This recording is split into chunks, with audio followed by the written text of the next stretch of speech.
পাঠ করছিলাম হুমায়ূন আহমেদের লেখা 10টি ছোট গল্প। আজকের গল্প পিশাচ। স্যার, আমি পিশাচ সাধনা করি। আমি কৌতূহল নিয়ে পিশাচ সাধকের দিকে তাকালাম। মামুলি চেহারা, মুখ ভর্তি খোঁচা খোঁচা দাড়ি, মাথায় চুল নেই, শরীরের তুলনায় মাথা বেশ ছোট। সেই মাথা শারীরিক কোনো অসুবিধার কারণে হয়তো সারাক্ষণ বাম দিকে ঝুঁকে আছে। তার হাতে কালো কাপড়ে ঢাকা একটা পাখির কাছা। খাঁচায় যে পাখিটা আছে সেটা খুব সম্ভব কাক। তাছাড়া পাখিটার আর কিছু দেখা যাচ্ছে না। কাকের পা বলেই মনে হচ্ছে। লোকটার বয়স আন্দাজ করার চেষ্টা করলাম।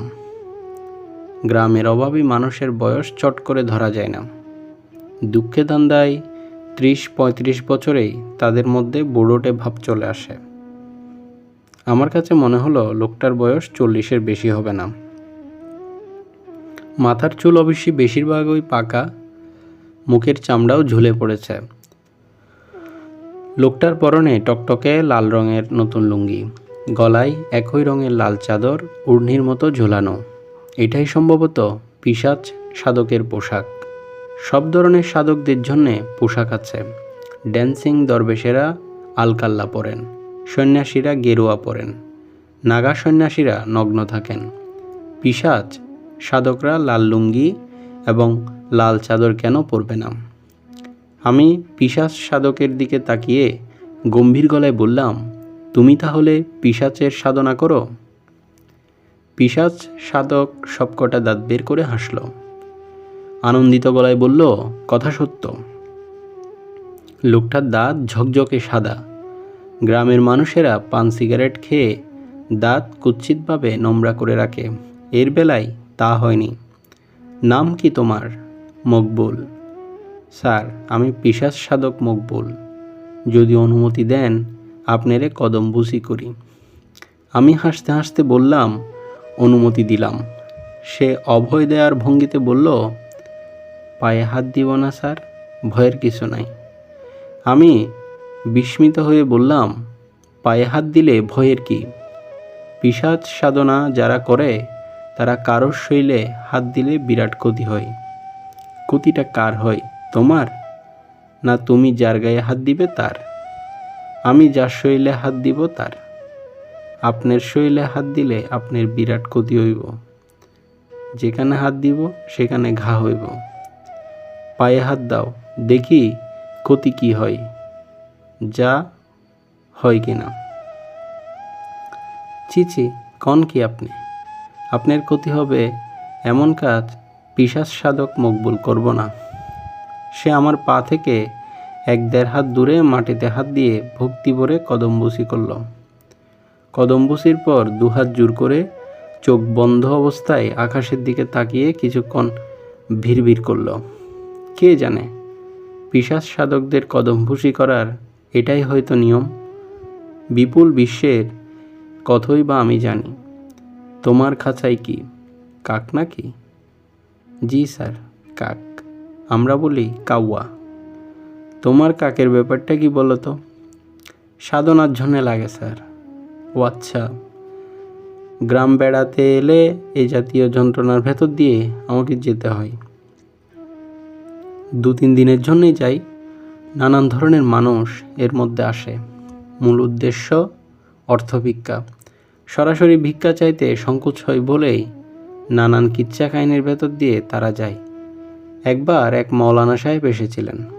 তাকে নাকি আমাদের নবী স্বপ্নে দেখা দিয়ে বলেছেন, তোর ছেলেকে আমার রওজা মোবারক এসে দোয়া করে যেতে বল।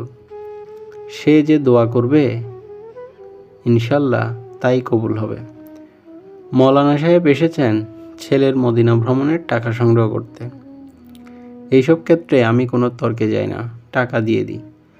তেমন বেশি কিছু না, সামান্যই, তাতেই তারা খুশি হয়। তাদের প্রত্যাশাও হয়তো অল্পই থাকে। আমি ঠিক করেছি পিশাচ সাধককে 50 টাকা দেব। পিশাচ সাধক যে এই টাকা পেয়েই মহা খুশি হবে সে বিষয়ে আমি নিশ্চিত। তার আনন্দ আরও বাড়বে যদি কিছুক্ষণ তার সঙ্গে গল্প করি। আমাদের অঞ্চলের গ্রামের মানুষ অলস প্রকৃতির। অলস মানুষের আনন্দ বিলাস, গল্পগুজব। হাসি মুখে কিছুক্ষণ গল্প করলেই তারা খুশি। আমি গল্প শুরু করলাম। তুমি তাহলে পিশাচ সাধক? জি স্যার। জিন সাধনার কথা শুনেছি, পিশাচ সাধনার কথা শুনিনি। পিশাচ সাধনা আরও জটিল।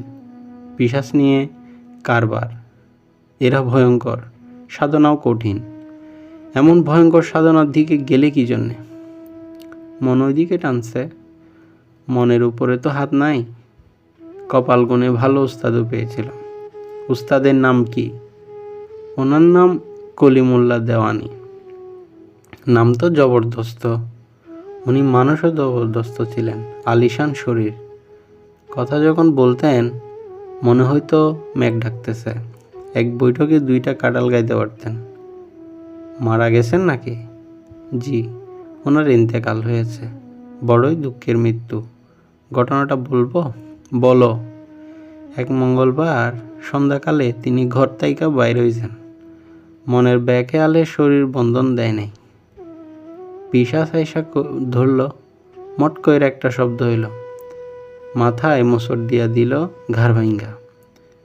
পিশাচ সাধনা দেখি খুবই বিপজ্জনক। বিপদ বলে বিপদ। চিন্তায় চিন্তায় অস্থির থাকি। ভুলভ্রান্তি হইলে বাঁচনের উপায় নেই। পিশাচ সাধককে দেখে অবশ্যই আমার মনে হলো না যে সে কোনো রকম চিন্তায় আছে। তাকে বরং আনন্দিতই মনে হলো। খাওয়া দাওয়া হয়েছে? জি না, খাওয়া দাওয়া হয়নি। খাওয়া দাওয়াতে কোনো বাছ বিচার আছে? জি না, আমরা সবই খাইতে পারি, তবে টক খাওয়া নিষেধ। টক ছাড়া সবই চলে। মাছ, মাংস, ডিম, দুধ, অসুবিধা কিছুই নেই। আমি মানিব্যাগ খুলে একটা 50 টাকার নোট তার দিকে বাড়িয়ে দিলাম।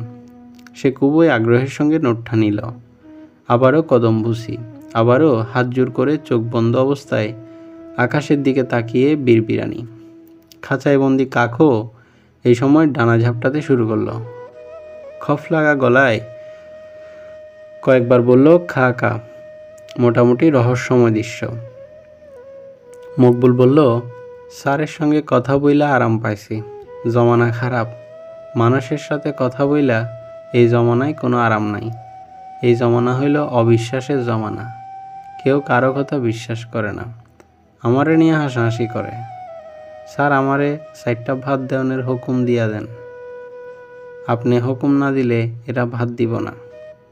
এক বাটি মুড়ি খাওয়াইয়া বিদায় কইরা দিব। ভালো মতো যাতে খাওয়া দাওয়া করতে পারো সে ব্যবস্থা করছি। খাওয়া খাদ্য না পাইলেও আমরা চলে। পিশাচের সাধনা করি। আমরা স্বভাব চরিত্র পিশাচের মতো। 3-4 দিন না খাইলেও আমার আর কিছু হয় না। আবার ধরেন মরা লাশ পইরা গেছে, প্রয়োজনে লাশের মাংসও খাইতে পারবো, অসুবিধা নাই। খেয়েছ কখনো? জি না। খাওনি কেন? প্রয়োজন পড়ে নাই। তাছাড়া লাশ পাওয়াও যায় না। হিন্দুরা লাশ পোড়াইয়া ফেলে, মুসলমানরা দেয় কবর। কবর থেকে লাশ বাহির কইরা খাওয়া বিরাট ধিক্কারি, ঠিক না স্যার? ঠিক তো বটেই। তোমার সাধারণ ফলাফল কি? পিশাচ বশ মানবে? অবশ্যই। আমি নিজেও পিশাচের মতো হয়ে যাব। দিলে মায়া মোহব্বত কিছু থাকবো না।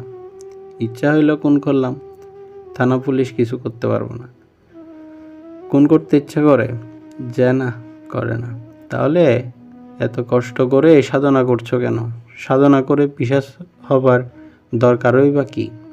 আমাদের সমাজে পিশাচের তো অভাবও নেই। সাধনা ছাড়াই অনেক পিশাচ আছে। কথা সত্য বলেছেন। তবে স্যার, ঘটনা হইল পিশাচ সাধনা থাকলে লোকজন ভয় পায়, সমীহ করে। একজন পিশাচ সাধকরে কেউ তুই তুকারি করবে না, আপনি আপনি করবে। কারোর বাড়িতে গেলে মাটিতে বসতে হবে না, চেয়ার দিবে। যা চেয়ার না এসে জল চৌকি দিবে। মুড়ি খাওয়াইয়া বিদায় দিবে না, গরম ভাত দিবে, সালুন দিবে। দিবে কি না বলেন? দেওয়া তো উচিত। বিপদে আপদে সবে ছুটে আসবে আমার কাছে। এরে বান মারতে হবে, তারে বশীকরণ মন্ত্র দিতে হবে, বান ছোটাইতে হবে, পিশাচ সাধকের কাজের কি শেষ আছে? ঠিক বলেছি না স্যার? ঠিকই বলেছ। টাকা পয়সা দ্বন্দ্ব হলে তোর তখন সমস্যা নেই, জমি জিরাত করব, ঘর বাড়ি করব, শাদি করব। আমি স্যার কখনো শাদি করি নাই, ঘর নাই, দোয়ার নাই, খাওয়া খাদ্য নাই, আমার কাছে মেয়ে কে দিবে কন? পিশাচ সাধকের কাছেও কি আর মেয়ে দিবে? মেয়ের বাবা মার কাছে পিশাচ পাত্র হিসেবে ভালো হওয়ার কথা না। মকবুল দাঁত বের করে হাসতে হাসতে বলল, সেইটা কোনো বিষয় না স্যার, সাধনার শেষে যার ইচ্ছা তারে আমি বিবাহ করতে পারবো, পিশাচ ওই ব্যবস্থা কইরা দিবে, আমার কিছু করতে হবে না। তাই নাকি? অত কষ্ট কইরা সাধনা যে করতেছি, বিনা কারণে তো করতেছি না। আমি তো বেকুব না। এই যে আপনার সঙ্গে এত গল্প করলাম, আপনার কি মনে হয়েছে আমি বেকুব? তা মনে হয়নি। পিশাচ সাধনায় যারা পাশ করে তারা ইচ্ছে করলে অন্যের বিবাহিত স্ত্রীরও বিবাহ করতে পারে। যেমন মনে করেন, এক লোক তার পরিবার নিয়ে সুখে আছে, তার 2টা ছেলে মেয়েও আছে। আমি পিশাচ সাধনায় পাশ করা মকবুল যদি সেই লোকের পরিবারের বিবাহ করতে চাই, তাইলে সঙ্গে সঙ্গে তারা সুখের সংসারে আগুন লাগবো, তো ছাড়াছাড়ি হয়ে যাইব। আমি আপোষে সে মেয়ের বিবাহ করব, সে মেয়েও আমার জন্যে থাকবে দিওয়ানা। এরকম কোনো পরিকল্পনা কি আছে? পিশাচ সাধক মকবুল মাথা নিচু করে মেঝের দিকে তাকিয়ে রইল। তার ভাবভঙ্গি দেখে মনে হলো এটাই তার পিশাচ সাধনার মূল প্রেরণা। ঠোঁটের কোণে হাসি দেখা যাচ্ছে। কাকে বিয়ে করতে চাও? মেয়েটাকে? আমার মামতো বোন, নাম কৈতরী, তার বিবাহ হয়ে গেছে। নবীনগরের কাঠমিস্ত্রি ইসমাইলের সঙ্গে বিবাহ হয়েছে। তারা 2টা পুত্র সন্তানও আছে। সুখের সংসার। অন্যের সুখের সংসার ভাঙলে বিরাট পাপ হয়। আমি পিশাচ, আমার আবার পাপ পুণ্য কি? ঠিক বলেছি না স্যার? আমি জবাব দিলাম না, মানুষটার দিকে আগ্রহ নিয়ে তাকিয়ে রইলাম। কাকের খাঁচা নিয়ে আমার সামনে যে উবু হয়ে বসে আছে, সে কোনো সাধারণ মানুষ না। পিশাচ সাধনা করুক বা না করুক, সে বিরাট প্রেমিক পুরুষ। মকবুল গলা নামিয়ে বলল, কৈতরীর চেহারা এমন কিছুই না। গায়ের রং শ্যামলা, মাথার চুল অল্প, সন্তান হওয়ার পরে বেজায় মোটা হয়েছে। কিন্তু স্যার, তার জন্য সবসময় কলিজা পড়ে, বুক ধরফর করে, রাইতে ঘুম হয় না। আমি থাকি নবীনগরে, একদিনের জন্য নবীনগর ছাইরা যাইতে পারি না। এই যে আপনার কাছে আসছি, একটা দিন থাকলে আপনার ভালো মন্দ 2টা কথা শুনতে পারি, সেই উপায় নেই। আমার নবীনগর যাইতেই হইবে। কৈতরীর সঙ্গে তোমার কথাবার্তা হয়? যে না, তার বাড়ির সামনে দিয়ে হাঁটাহাঁটি করি, কচিত তারে দেখি না। একদিন দেখেছি তার ছেলেটারে নিয়ে ফুসকুনির দিকে যাইতেছে। সে আমারে দেখে নাই। ছেলে 2টাও সুন্দর হয়েছে মাশাআল্লাহ। বড়টার নাম গোলাপ, ছোটটার নাম সুরজ। সব খবরে দেখি রাখো। কি বলেন স্যার, রাখবো না? আপনি একটু দোয়া কইরেন, পিশাচ সাধনা যেন তাড়াতাড়ি শেষ করতে পারি। মাত্র শুরু করেছি, সময় লাগবো। পানিতে চুবাইয়া 10টা কাওয়া মারণ লাগবো, এটা এখনো পারি নাই। এই কাওয়াটার সাথে নিয়ে ঘুরতেছি 6 মাসের উপর হয়েছে। 2বার ফুসকুনিতে নামছি, এর চুবাইয়া মারার জন্য 2বারও ইট আসছি। জীবন্ত একটা প্রাণী চুবাইয়া মারা তো সহজ কথা না। একবার পানিতে চুবাইয়াই টান দিয়া তুললাম। কাওয়া কিছু বুঝে নাই, এই ভাবছে আমি তারে গোসল দিছি। পশু পাখির বুদ্ধি আমার মতো না, তার আর বুদ্ধি কম। কাকটা ছেড়ে দিচ্ছ না কেন? সঙ্গে সঙ্গে নিয়ে ঘুরবার দরকার কি? কাওয়ার উপরে মোহব্বত জন্মাইছে, ছাইড়া দিতে মন চায় না, ছাড়লেও হে যায় না। মোহব্বতের মর্ম পশু পাখিও বুঝে। এই দেখেন ছাড়তাছি, হে যাবে না। মকবুল খাঁচার দরজা খুলে দিল। কাকটা বের হয়ে এসে মকবুলের চারপাশে গম্ভীর ভঙ্গিতে কিছুক্ষণ হাঁটাহাঁটি করে আবারও খাঁচায় ঢুকে গেল। স্যার, আমার জন্য খাস দিলে দোয়া করেন, যেন পিশাচ সাধনা শেষ করতে পারি। কাক মারতে পারবে? উপায় কি, মারতে হবে। যে সাধনায় যে নিয়ম, দিল শক্ত করার চেষ্টা নিতেছি। হবে, দিল শক্ত হবে, সময় লাগবে। লাগুক, তাড়াহুড়ার তো কিছু নাই। কি বলেন স্যার?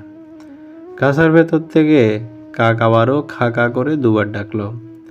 মকবুল বিরক্ত গলায় বলল, খাওন তো দিব রে বাপ, তরে খাওয়ান না দিয়ে আমি খাবো? তুই আমারে ভাবস কি?